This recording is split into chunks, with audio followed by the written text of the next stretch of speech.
Kita ke pertanyaan berikutnya. Shalom Pak Pendeta, mohon penjelasan yang lebih masuk akal tentang bagaimana seorang bisa lahir dari perawan.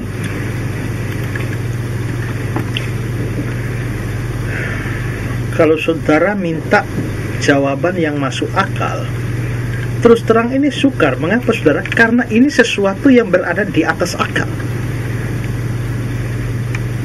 Seorang filsuf Inggris namanya John Locke, dia membagi pengetahuan itu menjadi 3. Yang pertama itu namanya rasional, itu masuk di akal. Yang kedua namanya kontrarasional, itu bertentangan dengan akal atau tidak masuk di akal. Dan yang ketiga itu namanya suprarasional, di atas akal.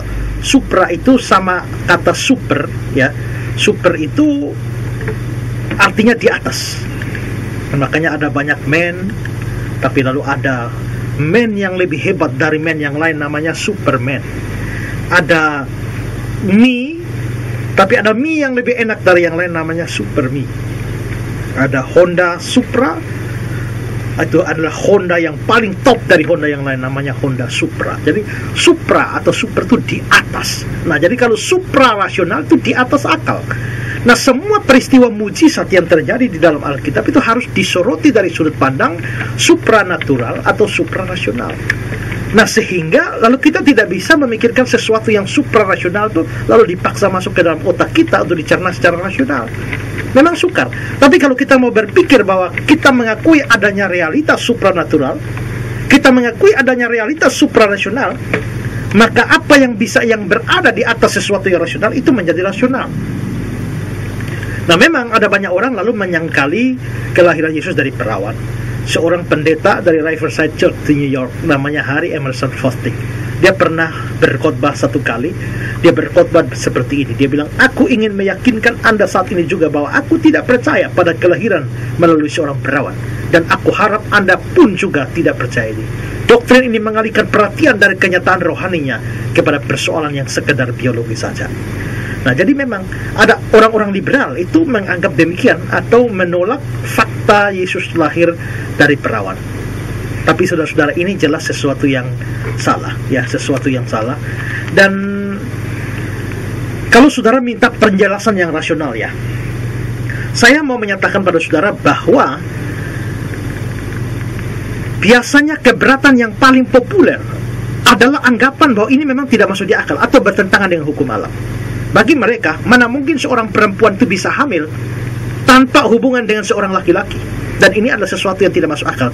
Tapi saya sudah jelaskan tadi, ini bukan tidak masuk akal, tapi berada di atas akal. Dan sebenarnya akar dari pandangan semacam ini adalah karena mereka tidak percaya mujizat. Kalau kita bisa percaya mujizat, maka tidak ada yang tidak masuk di akal.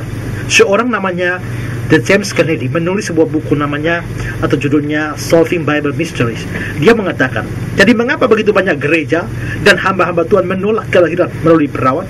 Alasan pertama adalah adanya kerancuan atau bias anti-supranatural, yaitu kerangka pemikiran naturalistik yang sama sekali menolak tentang ada mujizat. Jelas kalau Anda tidak percaya kepada mujizat, Anda tidak akan bisa percaya tentang kelahiran melalui seorang perawan. Lalu saudara, ada dua orang penulis Kristen yang sangat bagus, apologet Kristen, Josh McDowell dan John Stewart. Mereka mengatakan yang menjadi masalah utama bagi banyak orang berkenaan dengan kelahiran dari anak darah itu ialah bahwa kejadian itu suatu mujizat. Kitab suci tidak membicarakan peristiwa ini sebagai suatu kejadian yang biasa saja, melainkan sebagai perbuatan Allah yang adikodrati. Mujizat kelahiran dari anak darah ini seharusnya tidak menjadi masalah jika orang mengakui kemungkinan terjadinya mujizat. Jadi saudara, kalau kita percaya bahwa Allah itu ada dan Allah itu adalah berada di atas alam semesta, maka tidak ada yang mustahil bagi dia. Dia dapat melakukan apa saja yang dia kehendaki, termasuk memasukkan Yesus ke dalam dunia melalui seorang perawan. Kalau kita melihat percakapan antara Maria dan malaikat, itu dalam Lukas pasal 1 ayat 34, 35 dan 37, di sana dikatakan, kata Maria kepada malaikat itu, bagaimana hal itu mungkin terjadi karena aku belum bersuami? Jawab malaikat itu kepadanya, Roh Kudus lah yang akan turun ke atasmu dan kuasa Allah yang Maha Tinggi akan menaungi engkau, sebab anak yang kau lahirkan itu akan disebut kudus, anak Allah. Lalu ayat ke-37, sebab bagi Allah tidak ada yang mustahil. Seorang namanya Manfred Gutzke, dia mengatakan kelahiran dari seorang perawan sama sekali bukan masalah bagi Tuhan. Kalau memang ada Allah yang menciptakan alam semesta, kalau dia melemparkan galaksi-galaksi dari ujung-ujung jarinya, kalau dia menghiasi langit malam dengan kilauan Bima Sakti, maka bagi dia adalah hal yang amat kecil untuk menciptakan sebuah benih mungil dan menanamkannya dalam rahim seorang perawan muda. Saudara, bahkan sebenarnya kalau kita mau bicara secara logis, saudara ya, logika yang mempercayai kemahakuasaan Allah, maka peristiwa kelahiran Kristus dari perawan ini sangat logis. Allah pernah menciptakan manusia atau memasukkan manusia dengan 4 cara ke dalam dunia. Yang pertama adalah dia memasukkan manusia ke dalam dunia ini tanpa memakai laki-laki, tanpa memakai perempuan, yaitu pada waktu dia menghadirkan Adam dalam dunia. Adam tidak perlu bapak, tidak perlu mama, karena itu tidak pakai laki-laki, tidak pakai perempuan, tahu-tahu jadi dari debu tanah dihembuskan napas hidup. Setelah itu cara yang kedua adalah Allah memakai laki-laki tapi tidak memakai perempuan. Itu pada waktu dia menciptakan manusia Hawa, di mana dia memakai laki-laki karena dia mengambil rusuknya Adam, sehingga lalu dari rusuk Adam dibangunlah seorang perempuan. Hanya pakai laki, tidak pakai perempuan.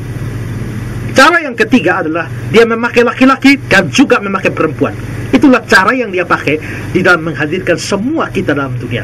Karena kita semua ada dalam dunia ini karena hasil perkawinan antara orang tua kita, ayah kita, dan ibu kita. Jadi Allah memakai laki dan perempuan untuk menghadirkan kita dalam dunia.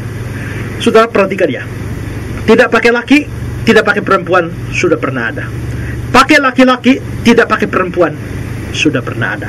Pakai laki-laki dan perempuan juga sudah ada. Masih kurang satu cara. Satu cara ini adalah pakai perempuan dan tidak pakai laki-laki. Dan itulah cara yang dia pakai untuk menghadirkan Kristus ke dalam dunia. Masuk akal bukan?